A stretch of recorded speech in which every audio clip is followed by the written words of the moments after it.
Welcome to Conversations on the Coast, San Francisco's premier author interview program. Today we're going to talk about a book simply called Reporting, Writings from the New Yorker magazine, and the author is the editor of the New Yorker himself, David Remnick, who's joining us in the studio because he's published by Alfred A. Knopf. Thanks for coming by. It's great to be here. I always have to do the publisher on the first go-round. It's good politics. Good politics. One of the wonderful things that's happened to this book is a review and evaluation in last week's New York Times by a pretty fair country writer, the name of Pete Hamill. And one of the points that Pete makes, I think, is important. He says, since 1998, of course, Remnick has served as the editor of the New Yorker, certainly a full-time job. Getting out any weekly magazine requires many hours of reading, choosing, discarding, and thinking beyond the obvious. And I know from having interviewed the editor of the cartoons that you are even involved in the selection of cartoons. I am the selector of the cartoons. You are? You bet. You're the Pope? Don't you think I have an important job? Excuse me for the comparison, but you're like the Pope? That's it? I'm the Pope of cartoons. You bet. Oh, my God. You bet. Although Bob Mankoff, the cartoon editor that you talked to, is probably the Cardinal Richelieu of the cartoons. Yeah. I'm glad to hear that because he feels he has rank. I know. When I interview I'll him. disabuse him of that. The editor, he says, Mr. Hamill does, wields the baton for the band. He or she seldom sits in to blow tenor sax. But from the beginning of his editorial duties, Remnick has continued working as a reporter and writer. In the modern era, not many editors make such a choice. And I can tell right there why you like that a lot. I think Pete Hamill should live to be 150 and healthy. And everybody he knows. I have to say his review in the New York Times of this book was it moved me a lot because Hamill himself is a first-class reporter and writer, and to get his approval is really something. Yeah, I quite agree. You know, your search when you want to do these pieces, you search for what you call a great self-explainer.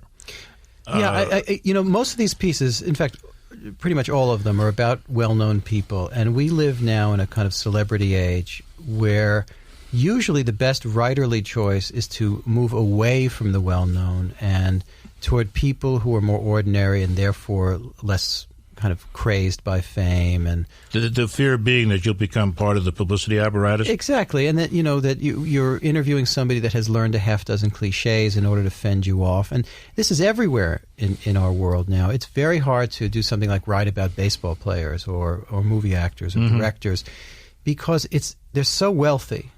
They're so armored by a publicity machine that it's not in their interest to let their guard down. What's the point? Why should Derek Jeter let his guard down? On one level, I don't blame Barry Bonds, although he takes it to crazy degrees. What's the point? I'm still making $50 million a year. That's right. Why should I go out of my way to spend lots of time with David Remnick or Roger Angell or any other writer who's going to write about baseball? So my strategy to write about people who are well-known very often is to get people when they're not at their zenith, when they're not at the moment of triumph. Like Tyson's Corner, you bet. Last piece in the book. Well, I write about Tyson in several pieces at the end of the book. In fact, those pieces comprise a narrative.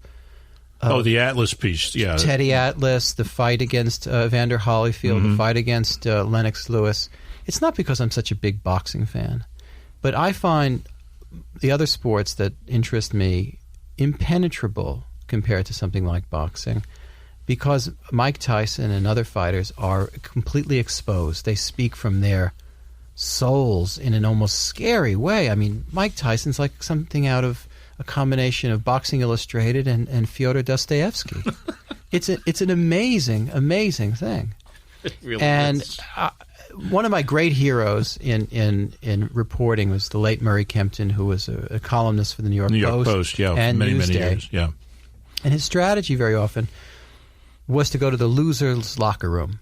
That's In other right. words, That's right. All the reporters after Don Larson's perfect game were to go interview Don Larson in the triumphant Yankee locker room. What does Murray Kempton do? He goes to the loser's locker room and he interviews the pitcher who pitched merely a 4-hitter, or 5-foot or whatever it was. And lost. And lost to this on this historic level. How does that feel? Because you know what? Life is more like that. It sure is. Than it is about pitching perfect games in the World Series. There's a lot more of that. In one of the Tyson pieces, there's a great line that I have to get in here. You're talking about what Tyson thinks of King. He does not especially trust King, but he does business with King because King is the singular presence in big-time boxing. They make a lot of money together, and so Tyson is as indulgent of King's conniving as King is of Tyson's tantrums. And here's the line: there is no profit in judgment. That's a great line. Well, beyond Tyson, there are big political figures in this book. Putin, from Russia and Hamas, and how they won Palestine. These are two different forms of leadership, but we'll look at both of them when we come back. You're listening to Conversations on the Coast with Jim Foster. Find episodes of the show on Facebook, YouTube, Spreaker, and SoundCloud. Search Jim Foster Conversations on the Coast. Follow the show on Twitter at Jim Foster COC and email jimfostercoc@gmail.com. This is Conversations on the Coast. The guest today, the editor of the New Yorker magazine, David Remnick, talking about reporting his writings, some of his writings, from the New Yorker, about which Kirkus Review says, New Yorker editor Remnick, parentheses, King of the World, 1998, etc. That shows the people out there that this man has written lots of books. Continues a happy tradition of self-anthologizing. I know, is that sinful? No, I think it's all right. Gathering favorite pieces from the past 2 decades. And they think it's elegant, interesting, even memorable. Certainly more so than most magazine writings. Thanks a lot. There's a little kick in the Thanks teeth a lot. at the end, boom.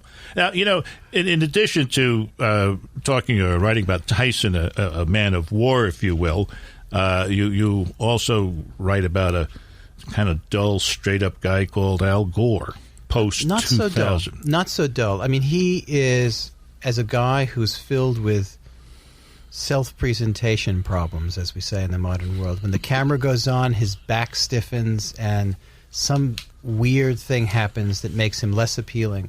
Sitting across the table from him, he is fantastically funny, and he's extremely intelligent.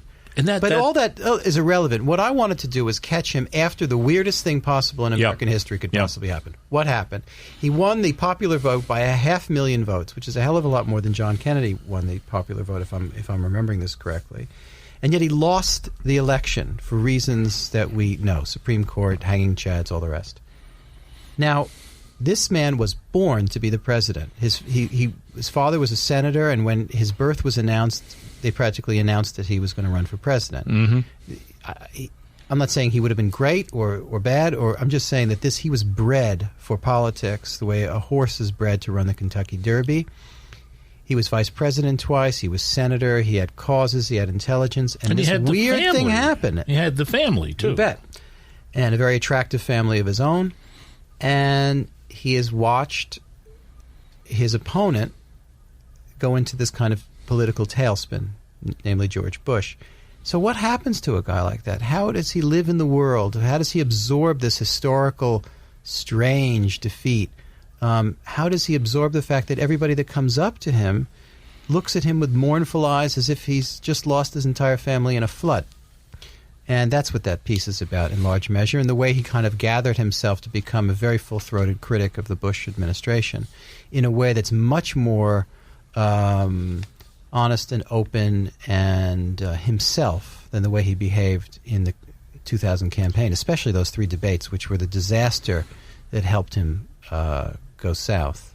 Well, when I read the piece, I kept saying to myself, if only he had been more like this, But then again, on the other hand, the audience that he's attracting by being like this now is considerably more to the left than he might have been able to afford in a national election.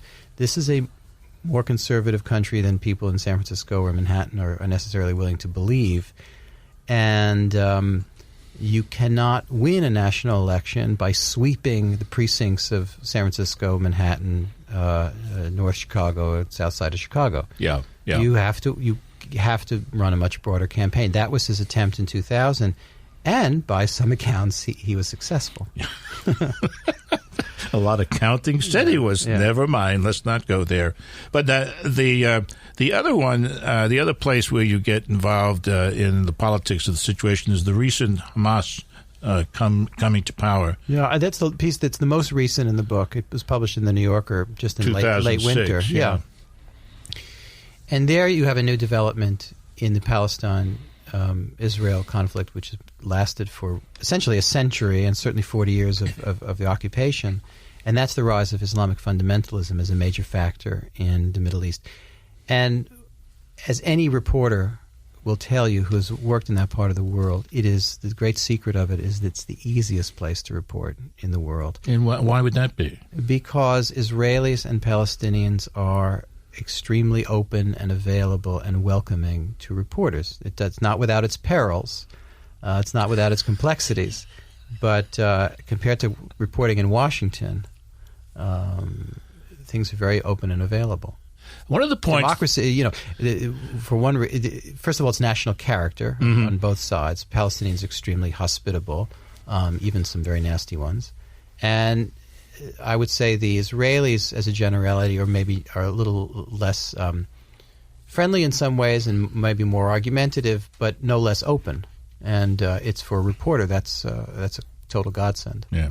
One of the surprising things to me in reading that piece was the point that you made, and I since have seen it in other places, that one of the reasons that Hamas won was because the simple political thing, they took care of the people.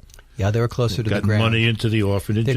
Exactly. Their great opponent was Fatah, which was the umbrella group for Arafat, and they were corrupt, and they had lost year after year after year. They didn't bring home the bacon.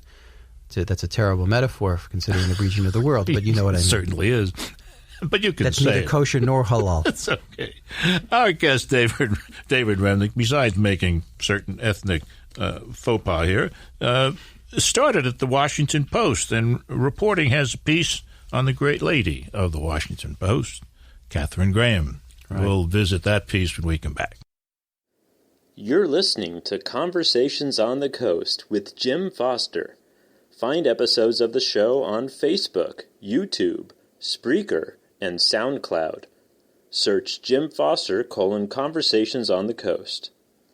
Follow the show on Twitter at Jim Foster COC and email jimfostercoc@gmail.com. Reporting. Writings from the New Yorker is the title of the book. David Remnick is the author. Alfred A. Knopf is the proud publisher. And you started your journalistic career, I believe, or almost started it at the Washington Post, and you have a marvelous anecdote in the introduction about being assigned as the police blotter reporter. You bet. And you dutifully got over there at the right time. There were no lights on. Oh, no. I showed up at the cop shop thinking what was called the press room, great euphemism. And I thought that, Clark Gable would be there and Claudette Colbert and there would be kind of Leo McGarry or something and it people you loved and admired. And they would be speaking, with that kind of wised-up, martinied way, and be lots of smoking and so on, and poker games. And I got there, and there was no lights on, and I flipped on the light. It's kind of this fluorescent light buzzed into existence, and there was this guy sleeping on a gunmetal gray desk under his overcoat, and he whipped off the overcoat, and he announced that he was the police reporter for the Washington Times, which is owned by the Reverend Sung Myung Moon. And he offered me a beer. He seemed to have had an inexhaustible supply of beer, Pabst Blue Ribbon. Pabst. And he told me that he lived... Listen, that's good beer. You bet, especially warm. and he announced that, I said, well, where do you live? Trying to make conversation at midnight or whatever it was. And he said that he lived in his car. And his car was a vintage Cadillac hearse, which may be the best metaphor for the reporting business I've ever heard. There was a great leader in the reporting business, if you will, Katharine Graham. Well, I have gotten so preposterously lucky, and the great stroke of luck that anybody walked into with the Washington Post are the two people that made the Washington Post. The Washington Post was a terrible, mediocre newspaper, at least years and years ago. Number 3 in a two-paper town. It was awful. And Katharine Graham, who came to this job by the horrible circumstances of her husband's suicide, inherited the job of running the paper, and one of the first things she did, or eventually did, was hire Ben Bradley to be her editor. And those two became the real titans of the Washington Post and symbols of all that is aggressive, tough, and fair in American journalism. And, I think their inheritors have done quite well, Len Downey as editor and Don Graham as publisher. But a publication needs that ethos, that direction, that backbone and spine in order to function and do well. The amazing part is if you look at her life prior to the suicide of her husband, and somewhere you used the phrase that she considered herself a second-class citizen. Yeah, she first of all, she was a woman, and in those days, women were not executives. They were, in Katharine Graham's world, she was raised to become a Washington hostess of a great and the wife of a great man, and everybody which she was. And everybody thought that Philip Graham was going to be a great man and a great publisher, but he had many problems, not least his mental illness, which led to suicide. She was not prepared for this job, or thought she wasn't, and yet she made the right decisions at the right time, and they were very tough. Beginning with not just hiring Bradley, but standing behind her editors and publishing the Pentagon Papers, supporting Woodward and Bernstein during Watergate, when, by the way, not only was the Nixon White House aggressively against the Washington Post and making all kinds of threats, but other publications thought they were out on a limb and foolish. One of the things that you get into as kind of a postscript to that article is the state of print journalism today, the effect that the Internet has on it, the inability when they go on the Internet to make money from the Internet, and so forth. And it's a kind of sad postscript. I think the Internet's a great thing, in all the obvious ways, as this kind of incredible tool that has such amazing uses, whether it's all the books that are going to be on and available and searchable, and all the ways that we already use it through Google and other search engines. The difficulty is reporting requires resources, deep, aggressive reporting, foreign reporting, investigative reporting, national and local reporting. You can't do it on the cheap. And therefore, you need a healthy business behind you to work. And you've got to, if the Internet's going to be the distribution as opposed to chop down trees, that's fine. But how are you going to make a developed business out of it? That's the challenge, I think, for proprietors coming up.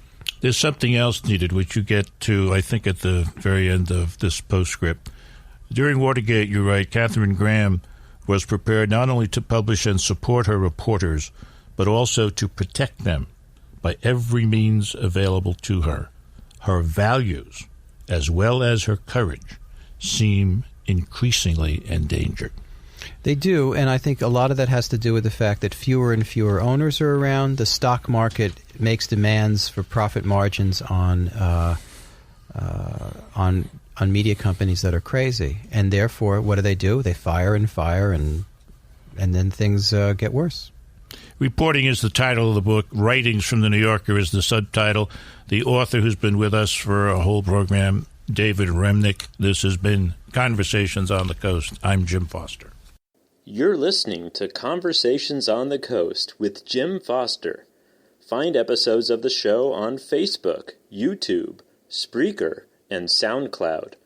Search Jim Foster Conversations on the Coast. Follow the show on Twitter at Jim Foster COC and email jimfostercoc@gmail.com.